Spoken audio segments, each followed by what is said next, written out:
The man charged with murder in a home invasion in Summers yesterday is in court later on this morning. I'm Glenn Kittle. We'll tell you what we know about the case so far coming up on Fox 61.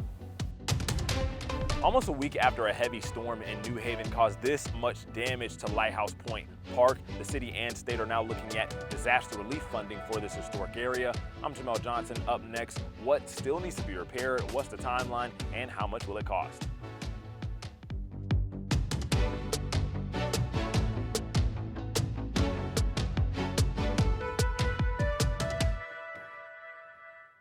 Good morning. It is Wednesday, August 19th. We hope your morning's off to a great start so far. Thanks for starting it off with us, America Arias. And I'm Bridget Piorla. Great to have you here. A really nice start weather-wise, so we hope to keep that going. Let's send it outside to Rachel Piscatelli. Rachel, good morning. Now, let's go outside to the New England Patio and Hearth Outdoor Studio.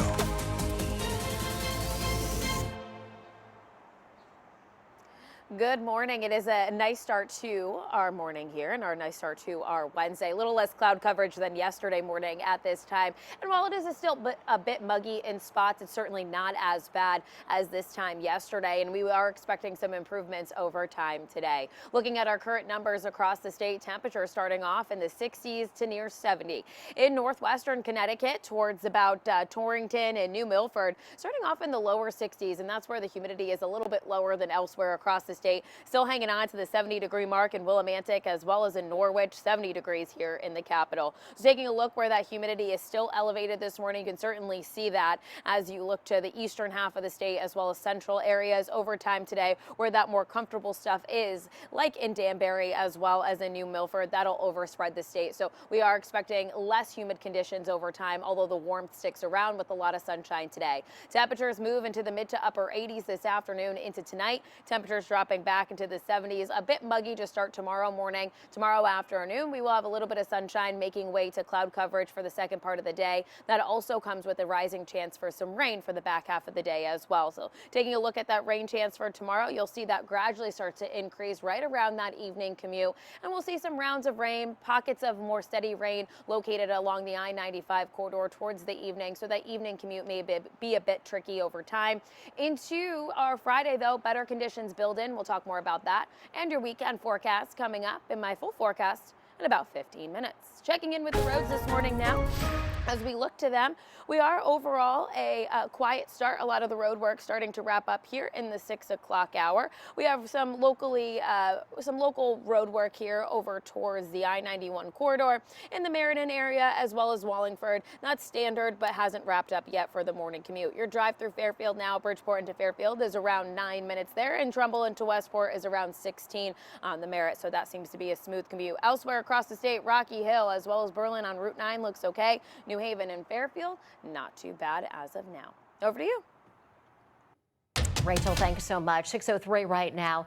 And the man accused of breaking into his Summers home and killing a man is expected in court today. We brought you this story as breaking news yesterday morning as police were investigating. Fox 61's Glenn Kittle joins us live outside of Rockville Superior Court with what we know so far about the case and what we're expecting to learn in court today. Glenn.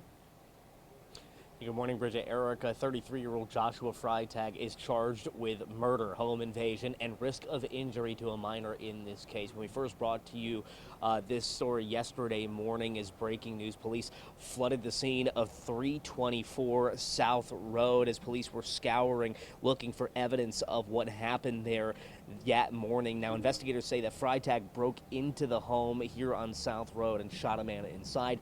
2 children and another adult were also inside the house at the time, and police say they called 911. Freitag also lives on South Road. Police say that he remained there after the shooting and was taken into custody without incident. But, well, he's being held on a $1.5 million bond, and today a judge expects to address the charges against him. Police have not yet released the name or the identity of any of the victims in this case. We're also told that the Major Crimes Unit is going to continue to investigate this home invasion.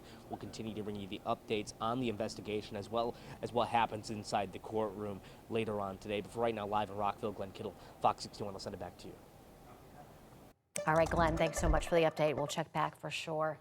Oh, meantime, at 6:04 happening today in Milford, the police department will be hosting a town hall meeting on the city's use of license plate readers and also traffic enforcement cameras.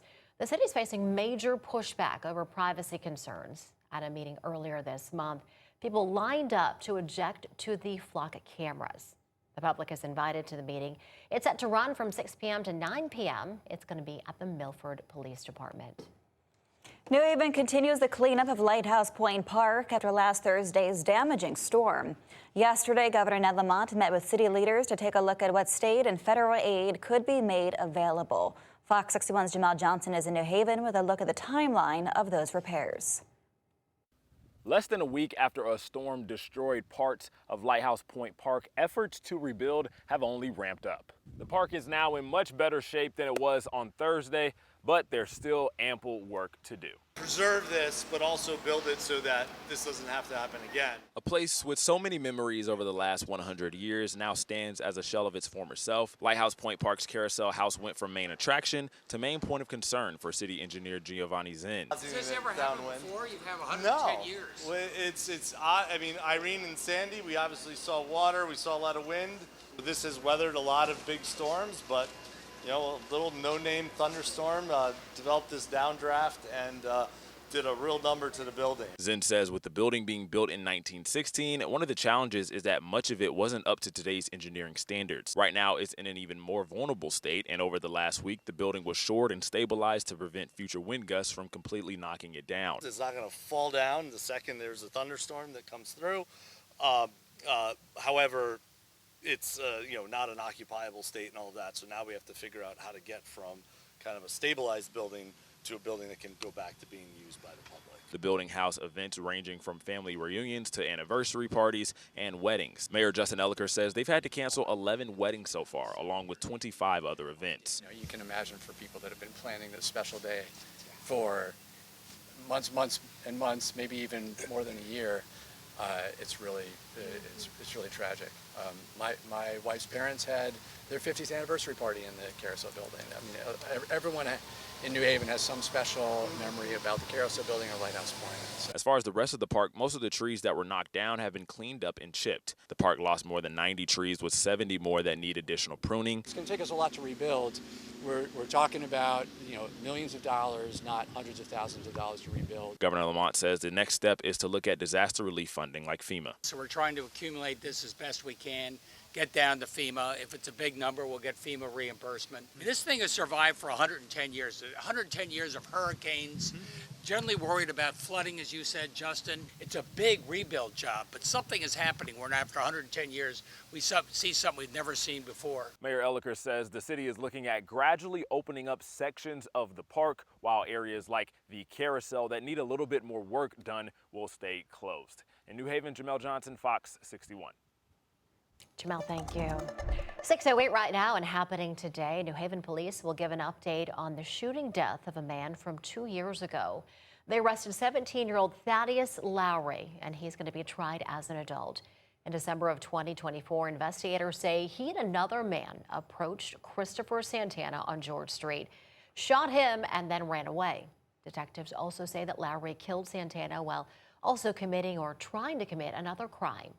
The 17-year-old is being held on a $2 million bond. And Bridgeport police identified the teen suspected of killing a man last month. 17-year-old Jabez Hawley was charged with murder as an adult yesterday. He is being held on $1.5 million bond. Police say he shot 18-year-old Leon Richardson multiple times on Catherine Street just after he parked his car. We're told that Richardson was known for being a basketball standout.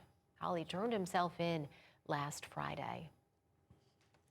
The U.S. Coast Guard says they've classified a man deadly fall from a barge over the weekend in New Haven as a serious marine incident. And investigators are now looking into the circumstances around the 60-year-old deckhand's death. This happened early Sunday morning on Waterfront Street. Officials say he landed in a confined space and went into a cardiac arrest. They have still yet to publicly identify him. Meantime, the Coast Guard says they'll give us more details as the investigation continues. 6:09 now, an explosion caused a fire at a Berlin manufacturing facility yesterday. It happened just before 11:30 in the morning over at Precision Punch. One employee and a firefighter had minor injuries. Fox 61's Skylar Music was on the scene all day, and she has more details on what happened there. The Berlin fire chief says fast-thinking workers use portable fire extinguishers, so most of the fire was already out when firefighters arrived. Chief John Masserio says those workers were doing some grinding work with a press machine. He says there was a spark from oil vapor inside a ventilation tube, and that caused the explosion and the fire. Thankfully, there wasn't a lot of smoke, and everyone got out of the building safely. One worker had a cut on his finger. In addition, a firefighter was treated for smoke inhalation. The chief says other fire departments responded to help with the smoke and to give his firefighters aid in this warm and humid weather. Our equipment, our PPE is meant to keep the heat out, and there's that thermal protection. But it also keeps our body heat in, which drastically increases our body temperature. So there's, like I said, a lot of rotation, a lot of water being drunk down there. We tried speaking with any of the workers who helped fight the fire, but they already went home. Another employee says the building will be back open tomorrow. In Berlin, Skylar Music, Fox 61. A teenager was arrested after police say he was found inside of a stolen car. It happened last Thursday on Hazel Terrace on Woodbridge. That's according to police. A sergeant found 3 abandoned cars, 2 of which were reported stolen. Police say shortly after, a 15-year-old was spotted inside one of those cars. They say the teen tried to get away but was caught and found with the keys to 2 other stolen vehicles, as well as a fake firearm. He was arrested and he now faces several charges. Still to come in the Fox 61 Morning News, Amazon could expand their warehouse operations in Norwich. A look at the impact in the area that it could have. Plus, a popular popsicle brand has issued a recall for several of its products. We're going to have the reason behind it and what products you should be checking your freezer for. Stay with us.